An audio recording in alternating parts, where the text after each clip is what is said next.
Hey everybody, welcome to Scout Hunter's YouTube channel. You guys know how much I love aviation history, and I came across this awesome documentary from the National Film Board of Canada. It was filmed in 1957. It's called Birth of a Giant. It's all about Canadair building their CL28 Argus, or as the Royal Canadian Air Force designated it, the CP-107. It's a maritime patrol aircraft, and it saw service until 1982. Yeah, Canadians love to stretch every hour of out of those airframes. Anyway, it's a design based on the DC-4, the Douglas DC-4. I'll let the tape roll. Go ahead, check it out.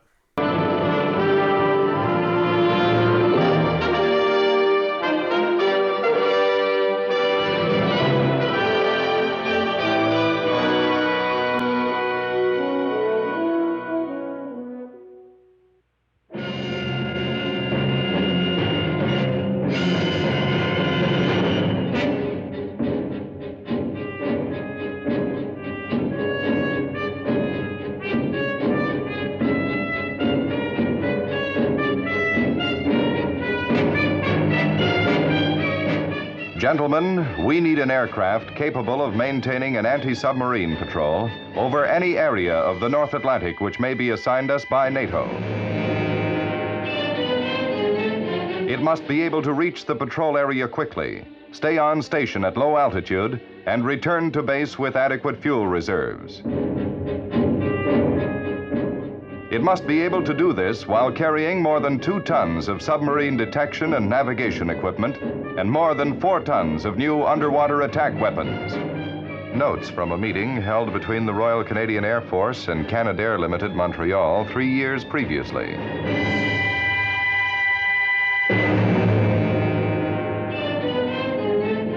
Now the plan was a reality.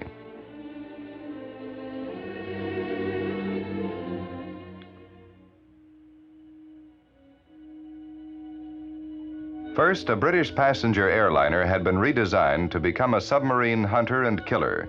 To give the plane the great range needed at low altitude, jet power plants had been replaced by turbo-compound engines.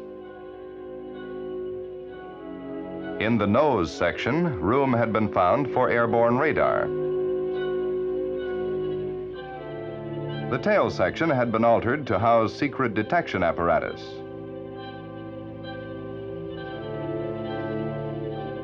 The under fuselage had been modified to carry 4 tons of torpedoes and other tactical weapons.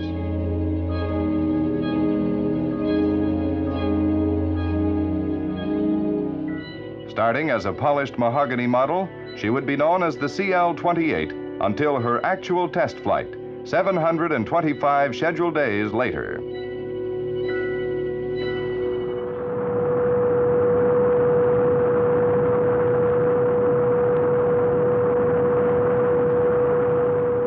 In the wind tunnel, the engineers had first to find out what effect the modifications would have on the flying characteristics of the aircraft.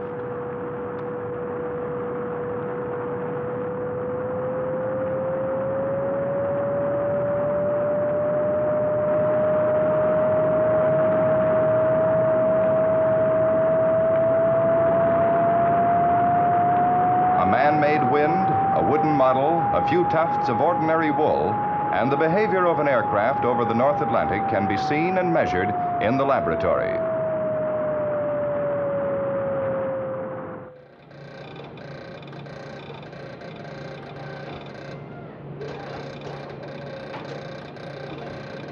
Computers processing thousands of calculations in a few seconds sort out a mathematical pattern of the performance of the plane to be.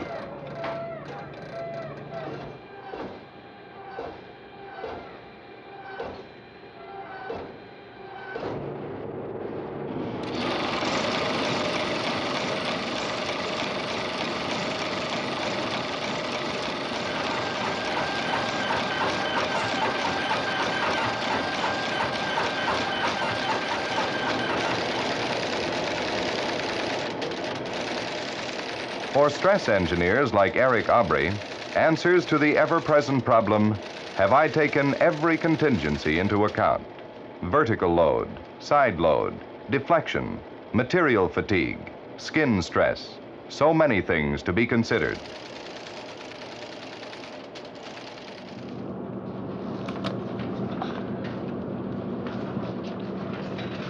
Hi, Leo.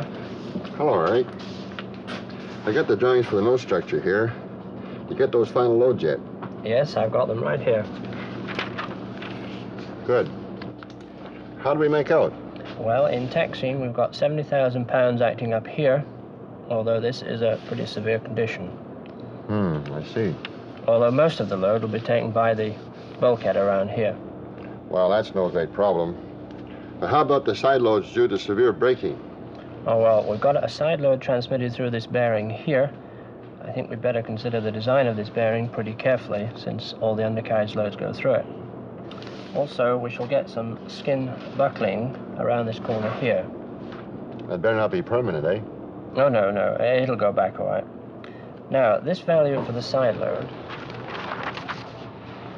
it's about 30,000 pounds. It's a pretty severe condition, but I don't think we'll have any... From the designers, drawings by the tens of thousands for the use of the men who were planning how to build the plane. The forward fuselage. We have subassembly jigs in here, including the pilot's windshield, subassembly jigs here, including the bottom panel and the radome, and the main structure jig, the pickup jig, and the installation position. What do you think of it? Looks all right. I think I'd like to see a few more part racks down in here. Well, we've considered that, and according to the process charts, this should be quite satisfactory. Tell me, Gaston, how do I get that assembly out of that jig? The top of this jig comes off Herb.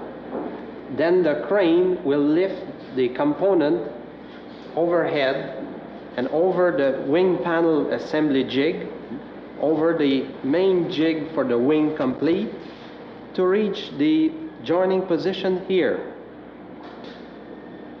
It's big and complicated, eh, Gaston? Now, when do I get the sub-assembly drawings for my section? On the full-scale wooden mock-up, Leo Cox was checking his drawings. How wide could the landing gear support bearing actually be? Would the landing gear assembly fit the space allocated? Would the aluminum skin around the escape hatch adjust to loads by flexing?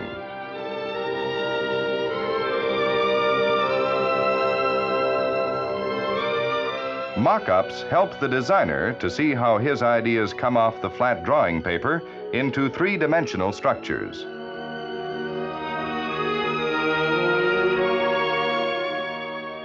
To the aircrew representatives, the aircraft is intended to be a flying workplace and compact home for 24 hours at a time. The mock-up lets them see in life size exactly how the real plane will look when it is finished.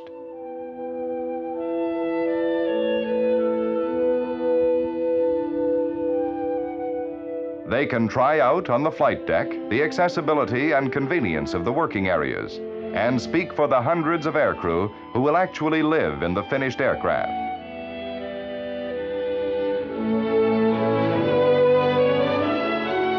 And Herbie Bren, foreman of the forward fuselage section, can see for the first time the size of the part he's going to be responsible for building.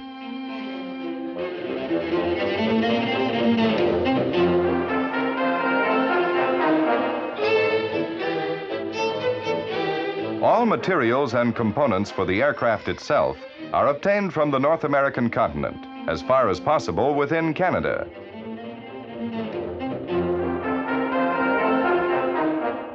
Hydraulic actuators from Dartmouth, Nova Scotia, rivets from Gananoque, O-rings from St. Therese, electrical connectors from Toronto, instruments from Montreal.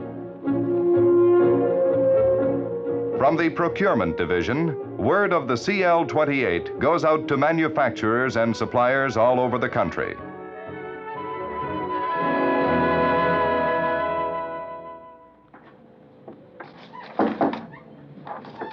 Hi, Don. Morning, Ed.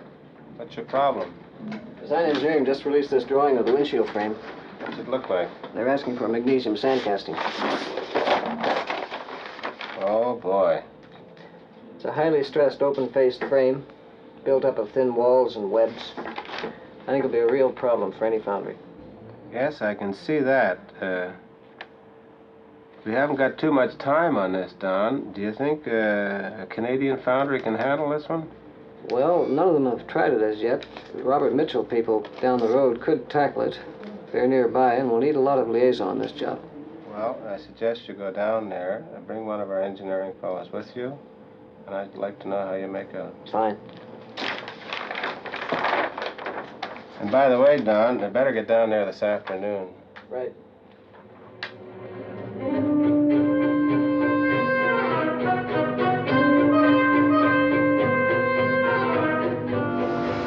Well, that's no big problem. Now, how about what they want to send us? Get the final load together. Get the drawings for most structures. New needs created, new problems faced, new solutions required. The influence of the CL28 was felt throughout Canadian industry. We know this casting will be a tough one for you. We have had enough troubles with it ourselves, even on the paper. It has to be strong, yet very light, and it has to fit precisely. We don't underestimate the difficulty of this one for you, and we'll give you every assistance. Now, do you think that you could have the patterns made, samples checked, and the first production shipment out, say within 6 weeks? Well, we have some new problems there, but I think we can meet your delivery schedule. We'd like to tackle it, and we'll do our very best for you. Fine. The order's yours. You get confirmation in the morning. Thanks, Don. Now, let's take another look at this rib section here. This is where we're going to have a bit of trouble.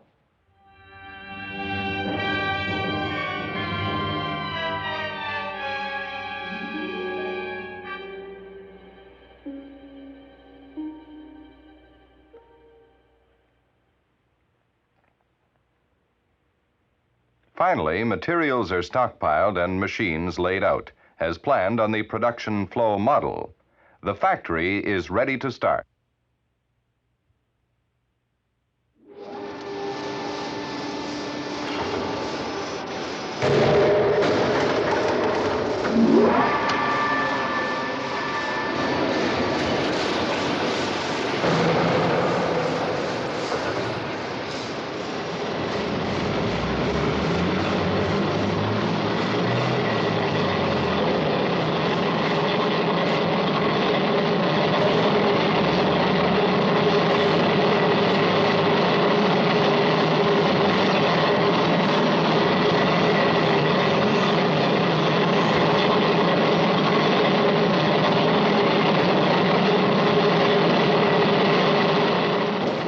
Stretched and formed under tons of pressure, flat sheet metal becomes the shaped wingtip of the plane.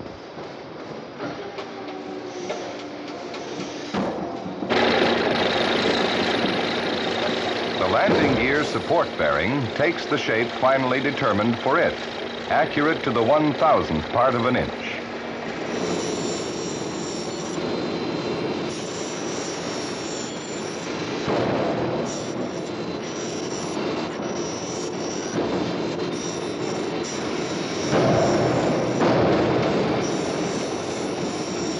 Gears, bars, bearings, engine mountings pour from the presses and lathes.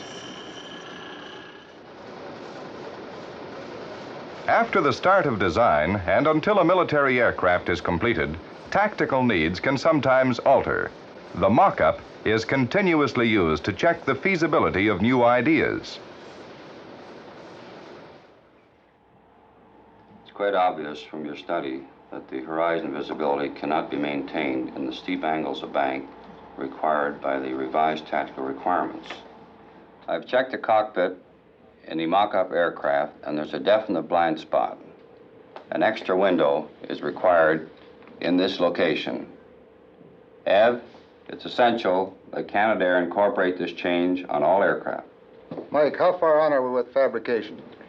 Well, we have some of the skin panels cut, ready for sub-assembly. Ray, we must get this modification on the first airplane. Preliminary engineering information can be released in 6 days, with complete detailed drawings released 9 days after that. Don, have we any new tooling involved? Yeah, it'll take at least 3 weeks to retool. Don, this is a tough schedule to make. We're going to have to assign a top priority. I want a good toolmaker, a good planner, assigned on a full-time basis to work directly with engineering. The cooperation of all departments is essential.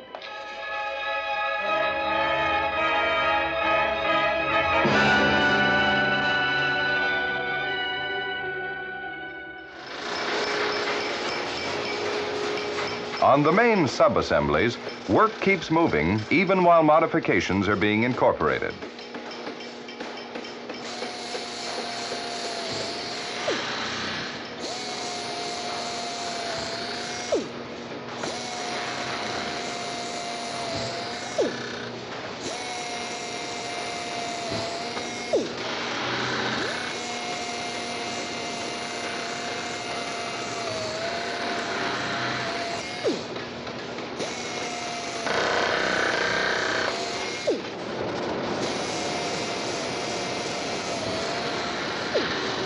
In Herbie Brenn's section, things aren't going badly.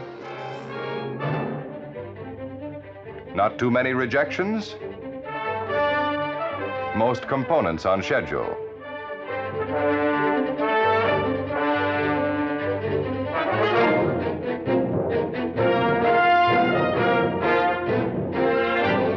The assembly carrying the landing gear support bearing is approved for installation in the forward fuselage.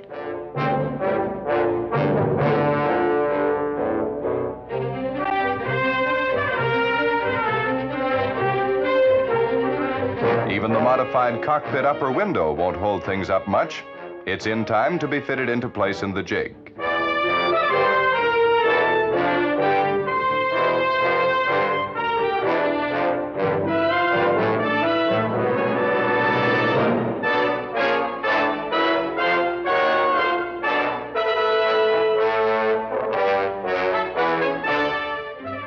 But Herbie Brenn was having some troubles.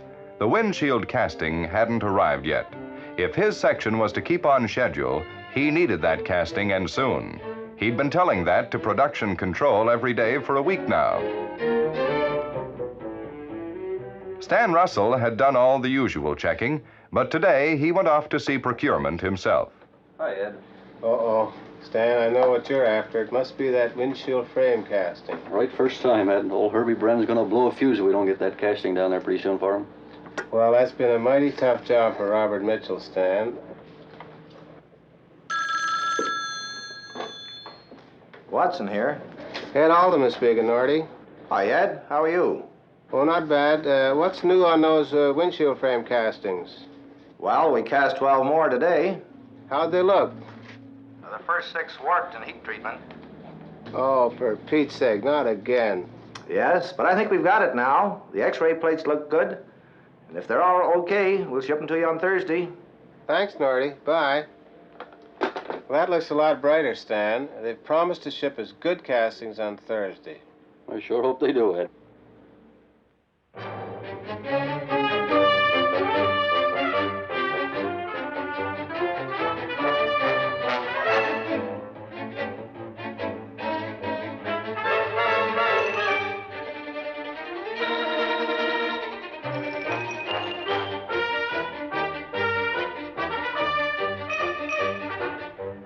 On Thursday, the castings were delivered. Each one had been checked at Mitchell's before shipment. They were checked again at Canadair for dimensional accuracy, and they were checked again in the laboratory for metallurgical soundness.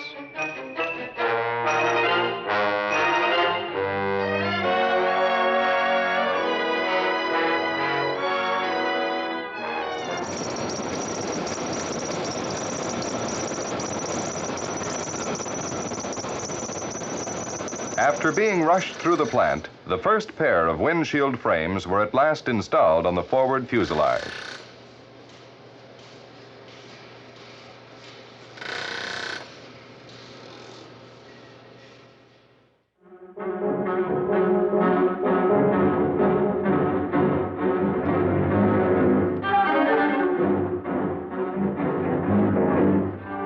The end of one phase in the making of the plane.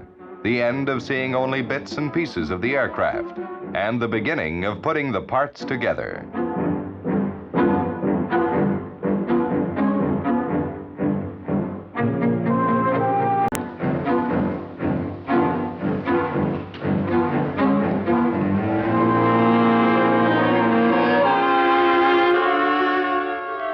Wing dihedral angle 3 degrees exactly.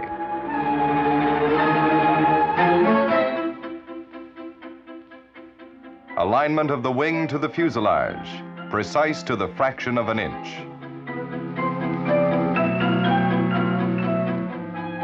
Other major assemblies are brought together on the joining jig with the same minute care.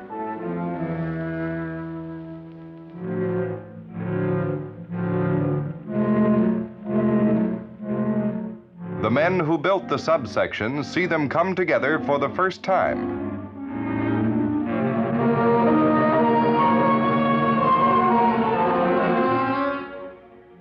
With the forward fuselage in position, the shape of the CL28 airframe finally emerges. But around the test rig, the engineers are still at work, measuring, calculating, double-checking their paper theory.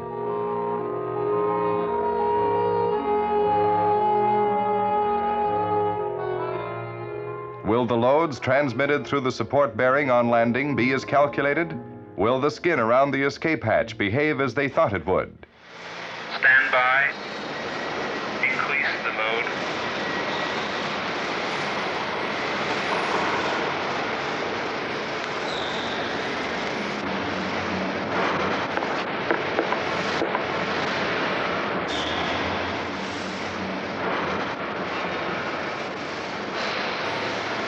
Hold the load for inspection. In the stretching of aluminum, the buckling of panels, and the straining of rivets, the mathematics of the drawing office are proven on the test rig. Increase to 50%. Increase to 66%. Increase to 100%.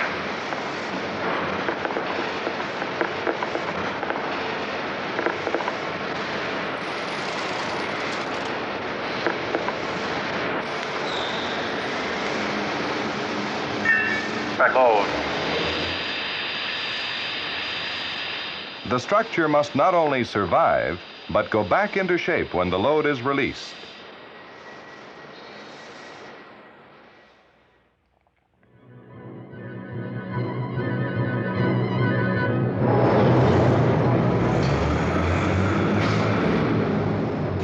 $100,000 separate parts brought together in 200 major assemblies. Among them, the landing gear assembly hoisted into position and joined to the nose wheel bearing, pretty much as envisaged 2 years before.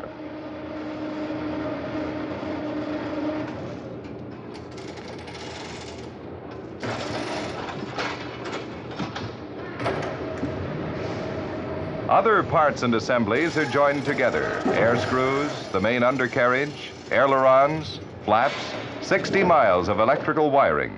Parts from different industries all over Canada, coming together on the final line.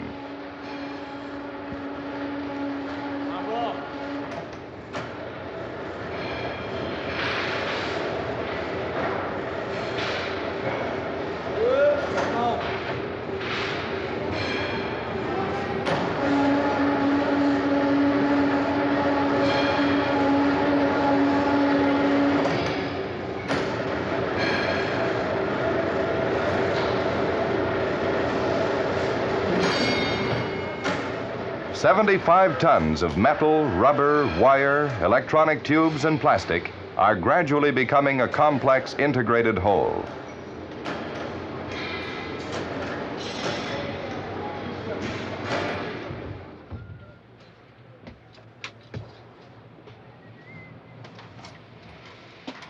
Soon, work is almost finished on the flight deck, on the navigator station, on the dining area and the galley, on the sleeping quarters and rest area,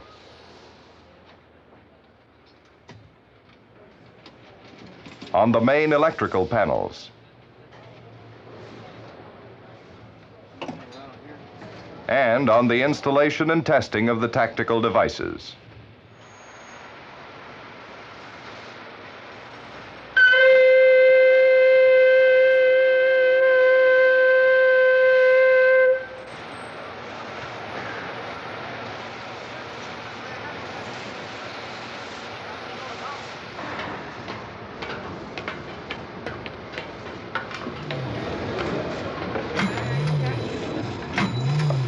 Not forget that tomorrow, yeah.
Day 725, and the newly named Argus is ready for her first test flight.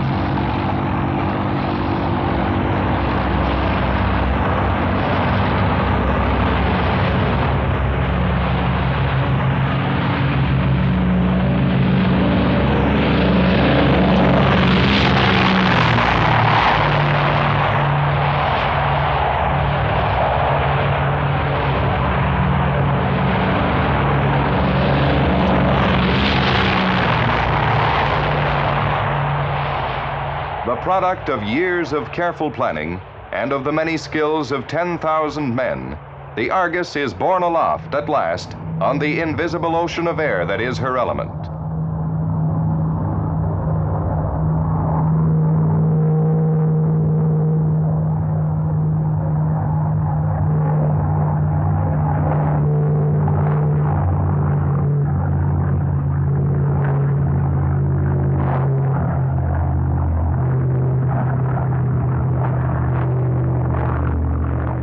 Weeks of test flying would follow, continuous testing on all the intricate systems and mechanisms and their effect on flying characteristics.